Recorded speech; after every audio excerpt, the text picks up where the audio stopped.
Diyos ang ating sakay kasama ng ating mahal na ina following ang kanyang pangarap na ating Panginoong Jesus Nazareno.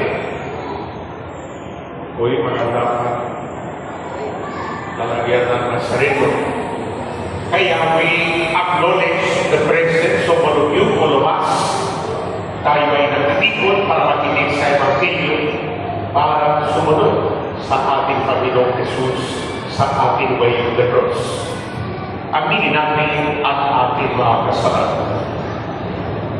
Inamin ko sa makapangyarihan ng Diyos at sa inyong mga kapatid na lukha ko ng kasalanan sa isip, sa salita, sa gawa at sa ating pagkukulang. Kaya sinasabot ko sa mahal na Virgen Maria, sa lahat ng mga anghel at mga banal, at sa inyong mga kapatid na ako'y panalangin sa Panginoon ating Diyos. Kakuha tayo ng makapangyarihan Diyos, patawarin tayo sa ating mga kasalanan at pagbayad tayo sa buhay na walang hanggan.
Usang magpapakasakit ay sumaybayan mo na ninyong pagmamalasakit upang ang pagtitisan ng aming katawan ay may salong namin at paghahanap ng may katapatan sa pamamagitan ng Jesucristo kasama ng Espiritu Santo magpasawalang hanggan.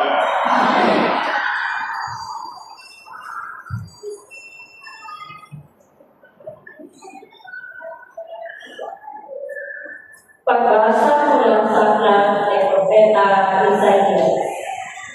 Ito ang sinasabi ng Panginoon. Ikaw ay sigaw ng ubos lakas at ang sala ng bayan ko sa kanila ay ihayag. Sinasamba ako, huway, hinahanap, sinusundan-sundan para natutuwa ang kaluwan ko'y kanilang malaman. Ibig palabasin na ang gawain nila ay matuwid at nililihis sa mga tuntunin aking ibinigay.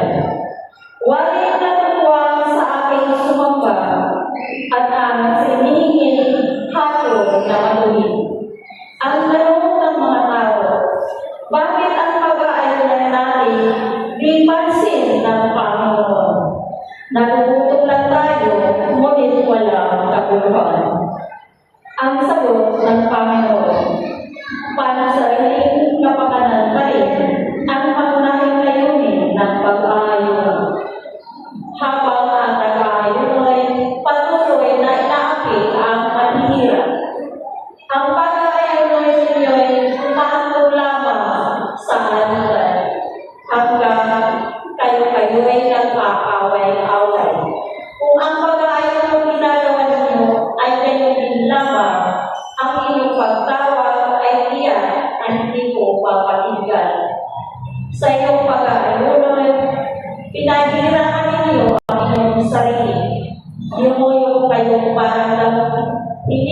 lipad ng hangin.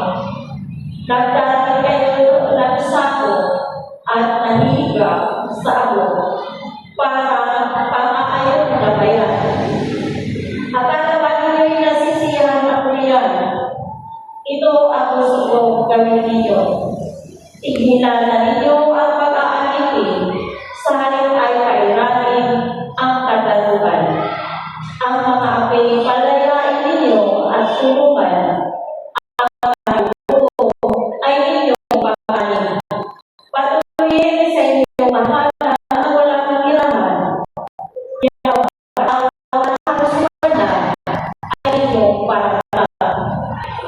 Ang inyong pagtulong sa mga kasama ay huwag tatalidan. At kung magkagayon, matutulan kayo sa upang liwayway, hindi maglalaho, gagawin yung sugat sa katawan.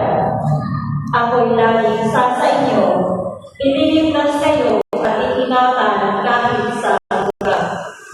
Sa araw na iyon, dirigin ng Panginoon ang dalangin ninyo. Pag kayo'y tumawag, ako'y tutugol agad. Ang salita ng Diyos.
Sumainyo ang Panginoon. At mabuting balita ng Panginoon ay kay San Lucas.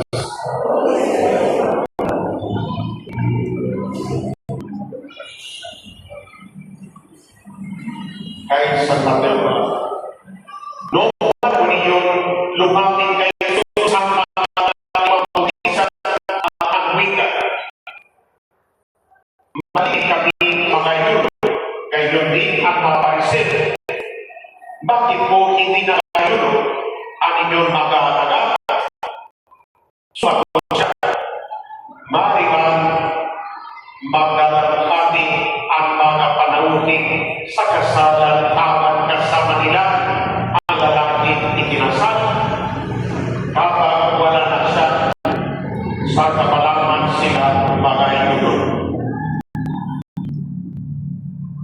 Ito ang mabuting balita ng Panginoon. Pinupuri ka namin, Panginoon.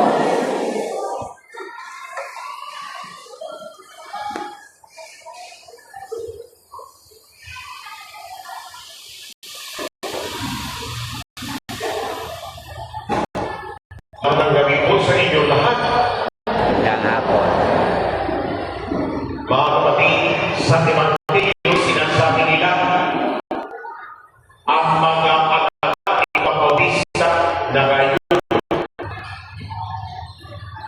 Pero si Jesus ay celebration of the kingdom of God. The name of Jesus sa kanyang panahon, lugar, doon, gayon, at habang panahon ay celebration. Jesus equals dancing, singing, celebrating ang pag-ibig ng Diyos sa pamamagitan ni Kristo. Jesus did not emphasize ang ayuno. Jesus is underlying ang kaharian ng Diyos sa pamamagitan niya ng kanyang preaching. Maraming miracles. Nagugutom ang mga tao, nagkaroon maraming tinapay at isda. Maraming tao sumusunod kay Jesus para kumingin ng mga miracles. Jesus touched them. Sila ay ulit at sabi ni Jesus, lapit sa iyong panalangin. Jesus is embracing. Jesus is looking at the eyes of each one. At mga iniwan ang lambat. They were fishermen. They didn't go back to their place because they looked at the eyes of Jesus. And there is no return. Is the kingdom of God attractive to them? Bakit ang ayuno sa ating Catholic community sa mundo ay 2 times in a year. Before yesterday, as Wednesday, at sa Good Friday sa mahal na araw. Yun lang. Ang tradisyon ng mga Katoliko ay tuwing Biyernes ng Kwaresma. Tayo kung gusto makayuno, nasa atin yun. Gusto natin magkaroon simplicity on the table. No extravagant food on Fridays of Lent. Para magkaroon tayo puson ng mamahal sa isa't isa. Para magkaroon tayo solidarity sa ating kapwa. Ang ating mga missions united in one message. Sa nitong panahon sa Kwaresma, sinasabi sa atin, dapat tayo makayuno sa use of internet connection para ibalik sa atin ang ating spirit of family, community, and church. Para ibalik ang values of love and respect. Para i-exercise ang ating, ways of ethics and responsibility, proper accountability. Ito, in few words, sinasabi ng mga missions. Tayo sa ngayon ay masyado connected sa internet at sa negative experiences doon. At mga bata na maliit na bata, nakikita sa very early age ang mga pictures, mga images na hindi pagdapat. Is too early. Pornography is destroying their innocence and creating big shocks to them. And then, pornography is also creating lack of respect for others, lack of accountability to others. Pornography is creating abundance of prostitution and sickness. Kaya sinasabi ng mga missions, panahon ng Kwaresma, panahon para makayuno ng ganyan. Para ibalik at proper ethical way of loving, caring for one another.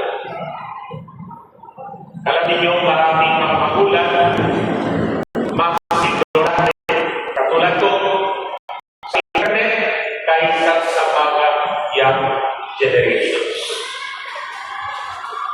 Maraming ang positive blessings doon. Katulad, pwede tayo tumawa sa tao na nasa malayo, pwede makitama ang buka.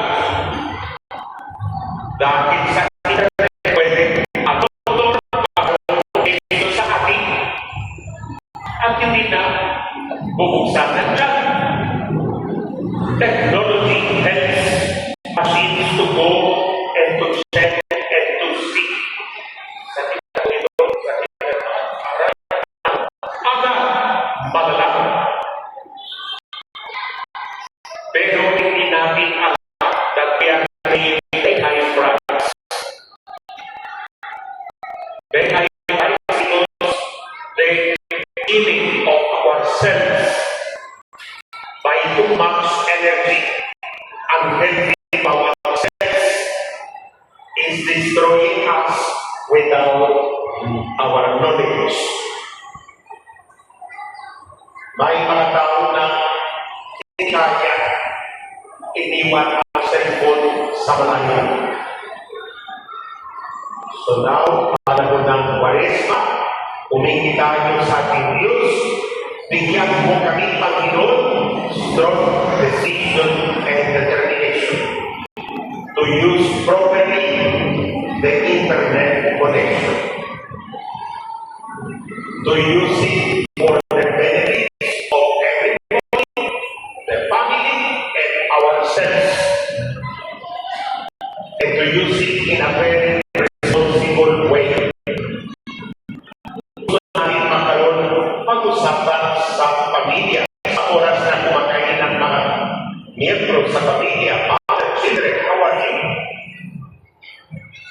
Para ibayin ang kaligayahan sa mga bata sa gabi, maglaro, magkaroon entertainment, human attention to one another. Para hindi magkaroon ng isolation, negative privacy, no, para magkaroon communion, family life. Alam niyo, maraming pamilya, hindi na pinubuksan ang television. Wala nang gagawin yun. Pero ang daming mga kaya na maging glasses kasi apektado na ang vision. And in practical things, even kami mga pari, we are requested to close